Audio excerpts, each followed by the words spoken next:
Emma, I need your help. Yesterday, my neighbor smiled at me and said, "How's it going?" And my brain just stopped. What did you say? Nothing. I froze. Then I said, "Thank you." And I walked away very fast. Oh no. Ha. Okay. Okay. We have to fix this today. Please, because I know I'm not the only one. Millions of English learners freeze at small talk. You're right. And here's the thing. Small talk is not about big words. It's about a few small phrases you use again and again. So today, we're giving you 10 phrases. 10 phrases to start a conversation, keep it going, and end it politely. And phrase number 7. That one is my favorite. Native speakers use it every single day to escape any conversation. It's saved me so many times. We'll get to it soon. I already know I need that one. Welcome to English Podcast with Emma and Jake, the show that helps you speak real English with confidence. I'm Emma. And I'm Jake. Grab a coffee, relax, and just listen. By the end of this episode, you will never freeze at small talk again. Let's start with a real situation. Jake, let's act it out. We're at a coffee shop. I'm your coworker, Sarah. You just saw me in line. Okay, I'm ready. Here we go. Oh, hey, Jake. I didn't see you there. How's it going? Hey, Sarah. Not bad, actually. How about you? Pretty good. Busy week, but I can't complain. Are you getting your usual coffee? Yeah, just a black coffee. I really need it today. Ha, I know that feeling. So, what have you been up to lately? Not much, honestly. Work, mostly. But I started running in the mornings. Really? That sounds fun. How often do you run? 3 times a week. Short runs, nothing crazy. Good for you. I keep saying I'll start, but I never do. You should come with me one day. I run in the park near the office. Maybe I will. Oh, by the way, did you hear about the team dinner on Friday? No. When did they announce that? This morning. Check your email. It's at that Italian place downtown. Nice, I love that place. Are you going? Of course. Free food? I'm always there. Ha! Same. Okay, my coffee's ready. See you at the dinner. See you Friday, Jake. And scene? How did I do, Emma? Honestly? Perfect. And did you notice, everyone? That whole conversation used only simple words. But it sounded natural. That's the magic. Exactly. Let's break it down, phrase by phrase. Phrase number 1. How's it going? This is the most common greeting in American English. It just means hello. How are you? And here's the part most learners get wrong. It is not a real question about your life. Right. Nobody wants a long answer. You just need a short, friendly response. Which brings us to phrase number 2. Not bad, actually. How about you? This answer is gold. Not bad means things are okay. In a relaxed, natural way. And then, how about you? You throw the question back, like a ball. That's the secret of small talk. Catch the question, answer it short, throw it back. Can I also say pretty good instead of not bad? Yes. Pretty good, not bad. Can't complain. All 3 work the same way. Can't complain. I like that one. Life is not perfect, but it's fine.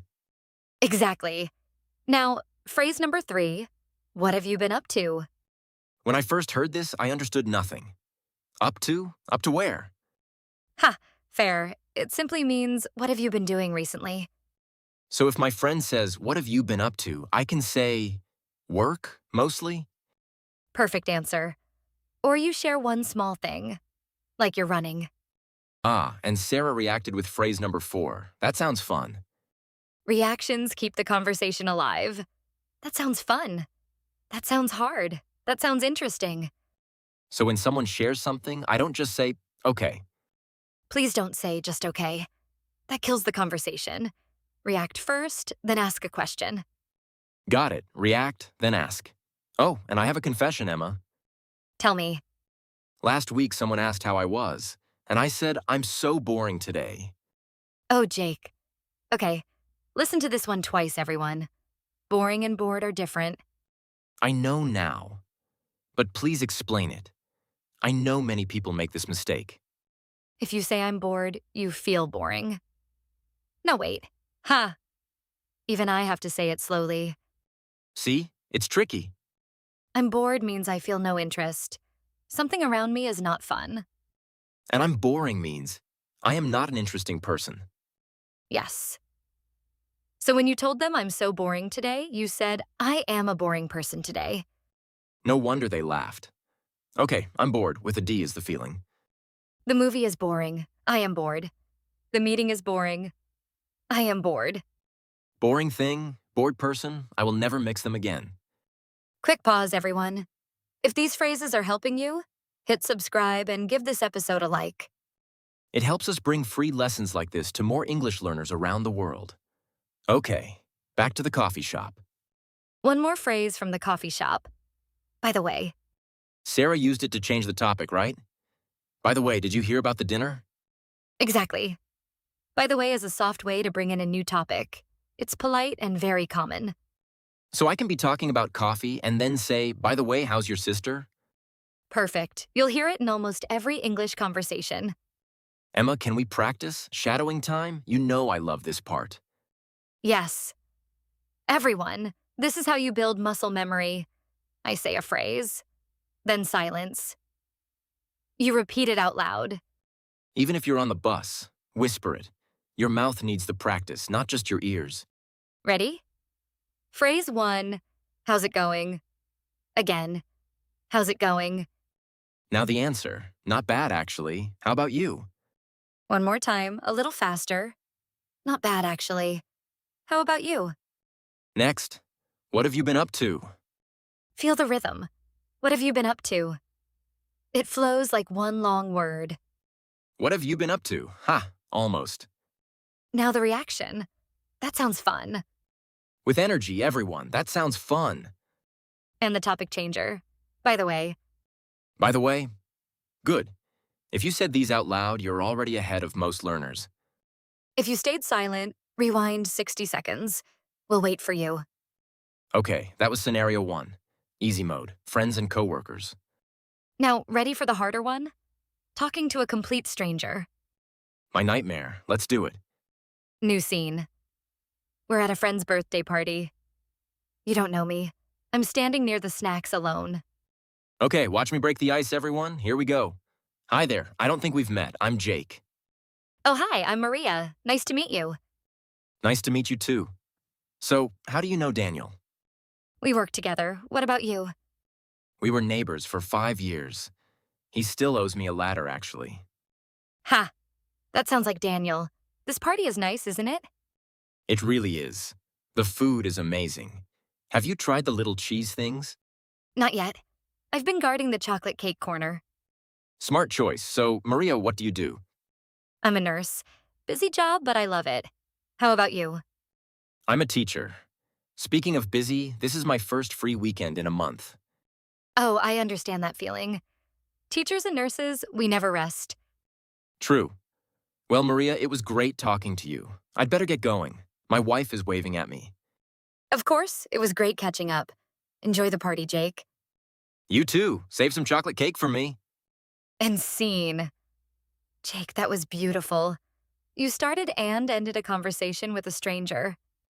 I'm sweating, but I did it. Let's look at what you used. First, the opener.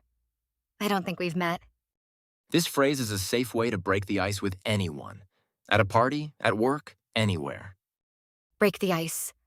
That's our idiom today. It means to start talking and make things comfortable. Because before you talk, the air feels frozen. Like ice. Then you break it. Beautiful explanation. Another easy opener is a simple question about the place or the host. Like, how do you know Daniel? That question always works at a party. Always. People love talking about how they know someone. I also used speaking of. Speaking of busy, this is my first free weekend. Nice catch.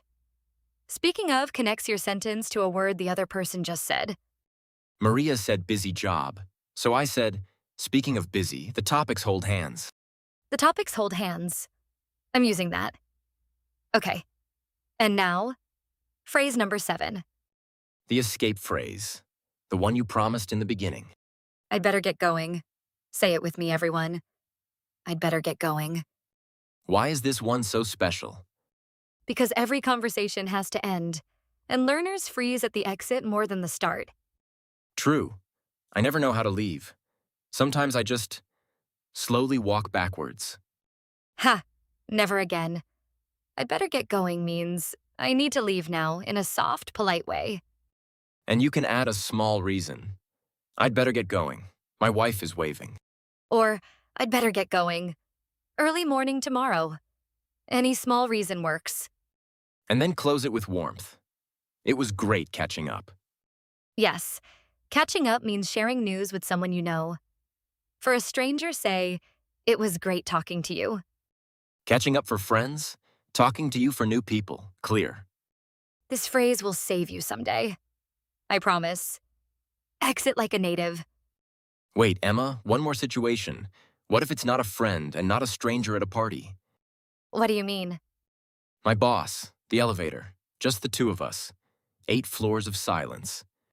Oh, the elevator situation. Everyone knows that fear. Okay, quick bonus round. Formal small talk. Formal means more polite, right? Different phrases? Same idea, softer words.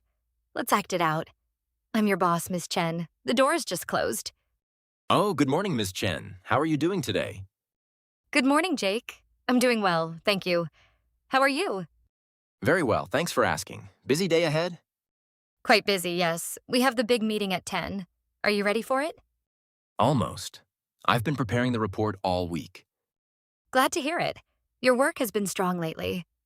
Thank you, Ms. Chen. That means a lot. This is my floor. Have a good one, Jake. You too. See you at the meeting. And scene?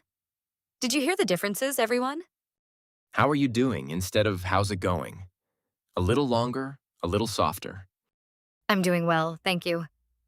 Instead of not bad. More complete, more polite. And thanks for asking. That small phrase adds so much respect. One more gift from that scene. Have a good one. I love this phrase. It means have a good day, but it works at any time. Morning, evening, weekend. Have a good one covers everything. So with friends, I'd better get going. With my boss, have a good one and a smile. You've got it. Same music, different volume. Before the grammar corner, can we talk about mistakes? The things learners do that kill small talk? Yes.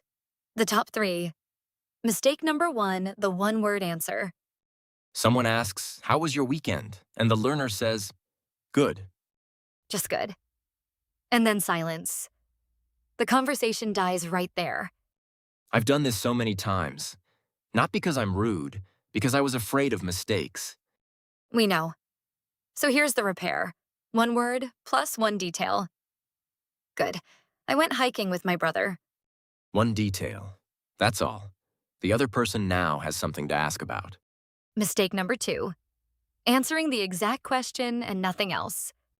What do you mean? Someone asks, "Do you like coffee?" The learner says yes. True answer. Dead conversation. Ah, because they never throw the ball back. Right. Yes, I love it. How about you? 4 extra words and the game continues. Catch, answer, throw back. It really is like a ball game.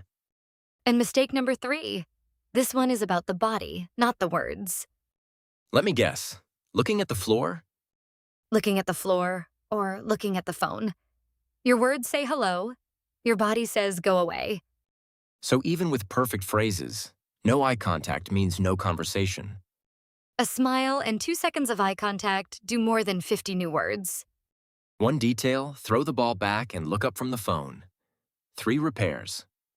Fix those 3 and your small talk level jumps immediately. Okay, Emma, grammar corner. 2 minutes only, you promised. 2 minutes. Did you notice the question, what have you been up to? Have been. That's the present perfect continuous, right?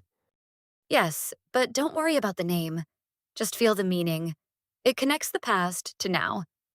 So what have you been up to means tell me about your life from then until today. Exactly. And you answer the same way. I've been working a lot. I've been learning English. I've been listening to a great podcast, actually. Smooth, Jake. Very smooth. So remember the pattern. I've been plus the ing form. I've been running. I've been cooking. I've been watching too many videos. That's the whole lesson. If someone asks what you've been up to, answer with I've been. And one activity. Grammar corner closed. That wasn't painful at all. Okay, everyone. Quiz time. Answer out loud before Jake does. Ready? I'm ready to be wrong. Question 1. Someone says, "How's it going?" What do you say? Think about it. Not bad, actually. How about you? Perfect. Short answer, then throw the ball back. Question 2. The movie was very slow. So I felt, what? Think about it. Bored, with a D. The movie was boring. I was bored. Excellent. Question 3. You want to leave a party politely. What do you say? Think about it. I'd better get going. Early morning tomorrow. Beautiful exit. Question 4. Your friend asks, what have you been up to? Give a real answer. Think about it. I've been practicing English with two strange podcast hosts. Correct. And a little rude. I'll allow it. Question 5. Your boss says, how are you doing today? Think about it. Very well, thanks for asking. And a smile. Perfect formal answer. Last question, number 6. You want to change the topic softly. Which phrase? Think about it. By the way, or speaking of, if the topics connect. Excellent, both work. If you got all 6 right, tell us in the comments. We want to celebrate with you. And if you miss some, that's completely normal. Listen to this episode again tomorrow. Seriously, your brain catches new things on the second listen. It's like watching a movie twice. Time to wrap up. 10 phrases today, plus the formal bonus round. First, say them with us, slowly. This is your last practice. How's it going? Not bad, actually. How about you? What have you been up to? That sounds fun. By the way, Speaking of, I'd better get going. it was great catching up. Break the ice. And have a good one. Beautiful, everyone.